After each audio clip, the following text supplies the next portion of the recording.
हाँ जी सर, स्वागत है आपका in lecture number 12 of the course on one shot series of coordinate geometry के अंदर। लेक्चर नंबर 11 के अंदर हमने आपके साथ डिस्कस किया था एक प्रॉब्लम रिलेटेड टू सर्कल और किस तरह से सर्कल के अंदर हम डिस्टेंस फॉर्मूले का एप्लीकेशन कर सकते हैं, ये हमने आपको दिखाया था।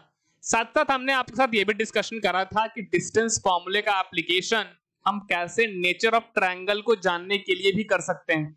मतलब ये कि आपको एक ट्रायंगल दे दी जाएंगी along with the vertices coordinates, मतलब ये कि तीन वर्टाइसेस ट्रायंगल के दी जाएंगी और साथ में उसके कोऑर्डिनेट भी दिए रहेंगे आपको, और आपसे पूछा जाएगा बताओ ये जो तीनों वर्टाइसेस जो है ना, इससे कोई ट्रायंगल बन रहा है तो उस ट्रायंगल का नेचर क्या है। क्या वो राइट एंगल ट्रायंगल है, क्या वो आइसोसेलेस ट्रायंगल है, क्या वो इक्विलेटरल ट्रायंगल है, या फिर वो स्केलेन ट्रायंगल है। क्या वो राइट एंगल आइसोसेलेस ट्रायंगल एक साथ भी है या फिर नहीं है। तो इन सारे सवालों के जवाब हम कैसे करते हैं उसके बारे में हमने आपके साथ डिस्कशन करा था। हमने आपको बताया था कि जब कभी भी ऐसे सवाल दिए जाएं आपको, तो आप सबसे पहले उन तीनों कोऑर्डिनेट की मदद से ट्रायंगल के तीनों साइड कैलकुलेट कर लेना। अब कैलकुलेट करने के बाद कुछ ऑब्जर्वेशन करो, क्या तीनों की तीनों साइड लेंथ बराबर है क्या। अगर तीनों की तीनों साइड लेंथ बराबर है तो ये प्रॉपर्टी तो इक्विलेटरल ट्रायंगल की होती है। तो जो तीनों वर्टाइसेस आपको दी गई हैं वो पक्का एक इक्विलेटरल ट्रायंगल का होगा। सिमिलरली हमने आपको यही बताया था कि अगर कोई भी दो साइड अगर आपके बराबर हो जाएं तो आप समझ लीजिए कि आपको जो तीन वर्टाइसेस दी गई है ना, उससे बनने वाला ट्रायंगल आइसोसेलेस ट्रायंगल होगा। और अगर तीनों की तीनों साइड्स की जो लेंथ है वो अलग अलग आ जाए तो आप उससे इन्फ्रेंस ये निकालेंगे कि अच्छा ये जो तीन वर्टाइसेस ट्रायंगल की जो हमें दी गई हैं है ना, वो बेसिकली स्केलेन ट्रायंगल की है। और अगर ऐसा हो जाए कि तीन जो साइड लेंथ आपने निकाली उसमें से सबसे बड़े वाले का स्क्वायर बचे हुए जो दो छोटे वाले साइड्स हैं उसके स्क्वायर के सम के बराबर आ जाए, तो आप समझ लेना कि ये जो वर्टाइसेस तो दी गई हैं आपको ट्रायंगल की वो राइट एंगल ट्रायंगल की हैं। फिलहाल उसी के ऊपर हम डिस्कशन करते हुए आज आगे बढ़ते हैं इस लेक्चर के अंदर। तो फिर से आप स्वागत करते हैं आपका lecture number 12 of the coordinate geometry के अंदर। तो आपके लिए हमने एक सवाल लाया है स्क्रीन के ऊपर। सवाल यह है कि सो दैट, है ना, सवाल देखिए, सो दैट द पॉइंट्स ए जिसके कोऑर्डिनेट आपको दिए गए हैं 7,10, एक दूसरा पॉइंट है बी जिसके कोऑर्डिनेट है -2,5, एक तीसरा पॉइंट है सी जिसके कोऑर्डिनेट है 3,-4 are vertices of a right angled isosceles triangle. मतलब उन्होंने ये बोला है कि आपको जो हम तीन वर्टाइसेस दे रहे हैं ना A B C with the corresponding coordinates, तो आपको ये शो करना है कि ये जो तीन वर्टाइसेस जो हैं है ना वो राइट एंगल्ड आइसोसेलेस ट्रायंगल की है। मतलब ये कि इन तीनों वर्टाइसेस से बनने वाला ट्रायंगल राइट एंगल तो होगा ही होगा, साथ ही साथ आइसोसेलेस ट्रायंगल भी होगा। तो आइए इस सवाल को जो है हम सॉल्व करते हैं। हमने आपको ऑलरेडी बता रखा है कि जब कहीं भी आपसे कोई ऐसा सवाल पूछे है ना कि ये ट्रायंगल वैंगल दे करके है ना कि बताओ ये कैसा है, कैसा प्रूफ करने को बोल दे कि प्रूफ करो कि आइसोसेलेस है इक्विलेटरल है, तो सबसे पहले हमें साइड लेंथ निकालना होता है। तो अगर आप गौर से देखें तो हम सोल्यूशन करने जा रहे हैं इसका, है ना, सोल्यूशन ऐसे। अगर आप देखें तो आपके पास एक कोऑर्डिनेट है ए, है ना, दूसरा वर्टाइसेस है बी जिसके कोऑर्डिनेट आप लिख सकते हैं -2,5, एक तीसरा वर्टाइसेस है सी जिसके है ना कोऑर्डिनेट्स हैं 3,-4। हम सबसे पहले ए बी निकालते हैं, है ना। अगर आप डिस्टेंस फार्मूला जानते हैं तो आप आसानी से कैलकुलेट कर सकते हैं। तो x2 - x1 का whole square that is 7 - of -2, तो 7 प्लस का 2 हो जाएगा, प्लस 10 - 5 है ना y2 - 7 का होल स्क्वायर। अगर आप ऐसा सॉल्व करते हैं तो 7 + 2 कितना हो जाएगा, 7 + 2 9, 9 का स्क्वायर हो जाएगा 81, प्लस 10 - 5 कितना होगा 5, और 5 का स्क्वायर करोगे तो 25। अगर आप देखें तो यहाँ पे आ जाएगा 1 5 हो जाएगा 6, 8 और 2 हो जाएगा कितना 106। ओके, उसी तरह से अगर आप BC की वैल्यू कैलकुलेट करें तो B का कोऑर्डिनेट आपको पता है, C का कोऑर्डिनेट आपको पता है। देखो डिफरेंस कितने का है, तो यहाँ 3 है, यहाँ -2 है, तो 5 का डिफरेंस है।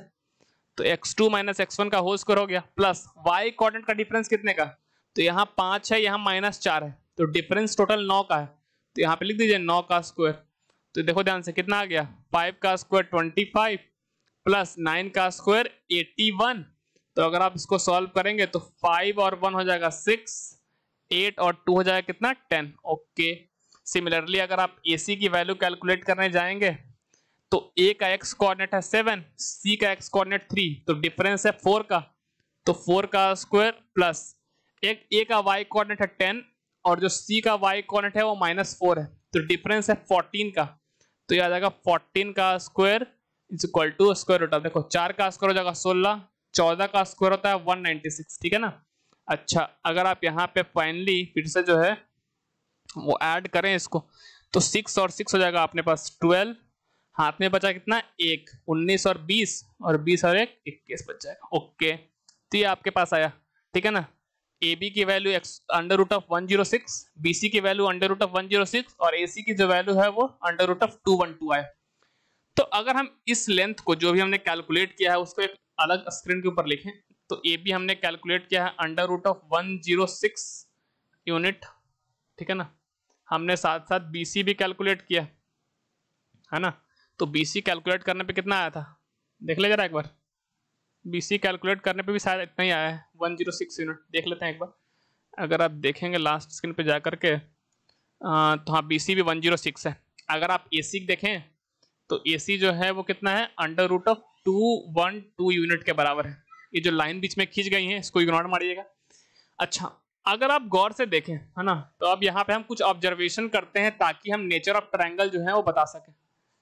तो ऑब्जर्वेशन अपना क्या है कि एक्चुअली में AB जो है और जो BC है दोनों की जो लेंथ आ रही है वो सेम है और वो सेम कितने के बराबर है 106 यूनिट के बराबर। उसी तरह से तो यहां से क्या ऑब्जर्वेशन आया कि अच्छा दो साइड की लेंथ जो है वो बराबर है। अगर दो साइड की लेंथ बराबर होती है तो वैसो ट्रायंगल को हम बोलते हैं आइसोसेलेस ट्रायंगल। ऑलराइट, एक ऑब्जर्वेशन में आपको और करने की कह रहा हूं क्योंकि सवाल में बोला है कि प्रूव दैट कि it is a vertices of right angle isosceles triangle. तो उसके लिए हम सबसे बड़े का स्क्वायर निकालते हैं। सबसे पहले सबसे बड़ा कौन है AC। तो जब AC का स्क्वायर कैलकुलेट करोगे ना तो √212 है और अगर इसका स्क्वायर कैलकुलेट करोगे तो स्क्वायर रूट कैंसिल हो जाएंगे तो आ जाएगा 212 यूनिट बिल्कुल। और अगर आप जो बचे हुए हैं उसका स्क्वायर का सम निकालो that is AB square plus कितना हो जाएगा BC स्क्वायर। तो AB का स्क्वायर करोगे तो √106 का स्क्वायर प्लस √106 का स्क्वायर तो आ जाएगा 106 प्लस 106। तो आप अगर ऐड करेंगे तो आपको दिखेगा कि ये 212 यूनिट के बराबर आ रहा है। मतलब ये कि एक्चुअली में AC का स्क्वायर AB का स्क्वायर प्लस BC के स्क्वायर के बराबर है। अच्छा, तो ये तो प्रॉपर्टी किसकी है कि एक लार्जेस्ट साइड के स्क्वायर अगर दो बचे हुए स्मॉलेस्ट साइड के स्क्वायर के सम के बराबर हो जाए तो ये बता रहा है ना कि ट्रायंगल का कैसा है राइट एंगल ट्रायंगल है। तो अगर आप गौर से देखें तो हमने दो चीजें निकाली है ना। एक तो पहला चूंकि AB और BC जो है वो सेम था मतलब ट्रायंगल आइसोसेलेस है, और दूसरा हमने ये भी देखा कि हाइपोटेनस का स्क्वायर बचे हुए जो परपेंडिकुलर और बेस है उसके स्क्वायर के सम के बराबर है।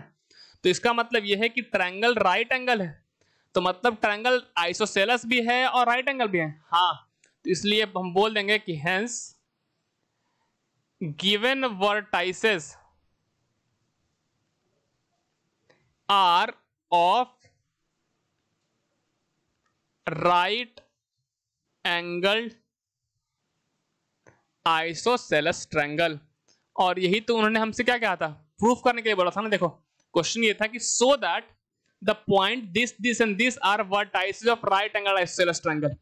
तो हमने क्या हमने सिंपली जो है वो तीनों वर्टाइसेस की मदद से तीनों साइड का लेंथ निकाला, फिर ऑब्जर्व किया कि AB और है ना AB और BC जो है इन दोनों का लेंथ सेम आ रहा है, और हमने साथ साथ ये भी ऑब्जर्वेशन निकाला कि जो सबसे लार्जेस्ट साइड था उसका स्क्वायर जो है वो बचे हुए दो स्मॉलेस्ट साइड के सम के बराबर आ जा रहा है। तो वहां से हमने निकाल लिया कि ट्रायंगल राइट एंगल भी है। तो अगर कोई ट्रायंगल राइट एंगल और आइसोसेलेस ट्रायंगल एक साथ हो जाए तो उस ट्रायंगल को हम नाम देते हैं राइट एंगल्ड आइसोसेलेस ट्रायंगल। आई बात समझ में आता है? तो ये क्वेश्चन आई होप आपको समझ में आया होगा। चलिए मूव करते हैं अगले सवाल के ऊपर। अगला जो सवाल है वो आपके पास कुछ ऐसा है उन्होंने बोला है आपसे कि द पॉइंट ए कोऑर्डिनेट है 4,7, बी कोऑर्डिनेट है P,3 और सी कोऑर्डिनेट है कितना, कोऑर्डिनेट है 7,3 are vertices of a right triangle. बोल दिया है कि भैया देखो ABC जो है वो वर्टाइसेस है राइट एंगल ट्रायंगल के, और साथ साथ ये भी बोला है कि राइट एंगल एट B, मतलब ये कि राइट एंगल जो है वो B पे बन रहा है।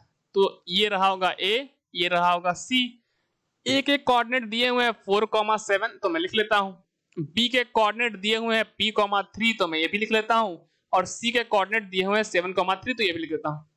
चूंकि उन्होंने बोला है कि राइट एंगल ट्रायंगल है तो हम यहां से बोल सकते हैं ना, चूंकि राइट एंगल B पे बन रहा है तो AC हाइपोटेनस है, और राइट एंगल ट्रायंगल के अंदर क्या होता है, पाइथागोरस थ्योरम लगता है कि नहीं लगता है।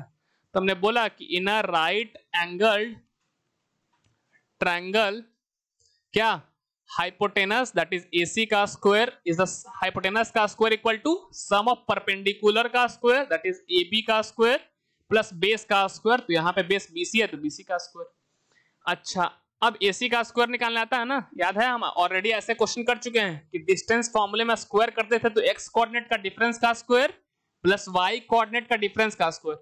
तो अगर आप A और C के x कोऑर्डिनेट में देखें तो C का x कोऑर्डिनेट 7, A का 4, तो डिफरेंस 3 का दिख गया, हाँ तो 3 का स्क्वायर। ओके, y कोऑर्डिनेट का डिफरेंस देखो तो A का y कोऑर्डिनेट 7, इसका कितना है 3, तो दोनों में 4 का अंतर है तो यहाँ पर रख दिया 4 स्क्वायर।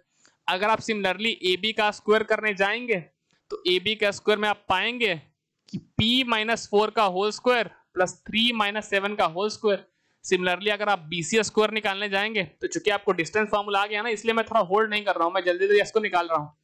तो B का x कोऑर्डिनेट P, इसका 7, तो P-7 का होल स्क्वायर प्लस B का y कोऑर्डिनेट 3 और इसका भी y कोऑर्डिनेट कितना हो गया 3, तो चूंकि 3-3 करोगे तो आ जाएगा 0 का स्क्वायर।